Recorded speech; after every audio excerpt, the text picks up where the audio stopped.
On February 11th, 1914, renowned Alabama suffragist Patty Ruffner Jacobs said, "We have passed beyond the period of our existence where simply believing in woman suffrage is enough. We must work together and sacrifice individually to see that it is a condition and not a theory in Alabama." Jacobs was born on October 2nd, 1875 in West Virginia, and she first moved to Birmingham in 1893. Already a passionate reformer for child labor laws, Jacobs became a suffragist in 1910 after realizing she would need the vote to enact social change. In 1912, she helped found the Alabama Equal Suffrage Association. Serving as its first president, Jacobs focused her attention on obtaining an amendment to the state constitution. Alabama suffragists came close to this goal in 1915, when Representative Joseph Green from Selma introduced a suffrage bill in January of that year. They had 7 months to convince legislators to pass it. The suffragists worked hard to obtain the votes, hosting fundraisers, lectures, and even a suffrage day at the Birmingham Barons ballpark. They produced countless pamphlets arguing on behalf of women's suffrage. But ultimately, the Alabama legislature voted to reject the proposed amendment. Even Representative Green, once their great ally, voted against it.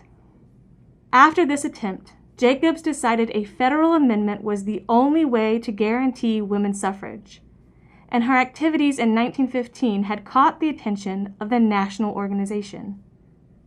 In 1916, Jacobs left her position in the Alabama organization to join the board of the National American Women's Suffrage Association.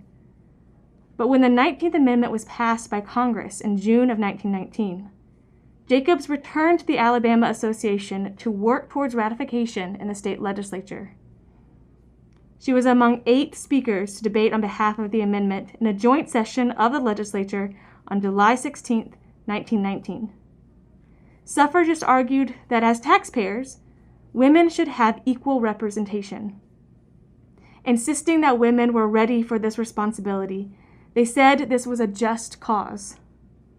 And they further assured legislators that the 19th Amendment would not cause racial unrest in Alabama, as state voting restrictions would exclude African American women from benefiting from this amendment. Even though Alabama chose to reject the amendment in September 1919, Jacobs believed ratification was inevitable.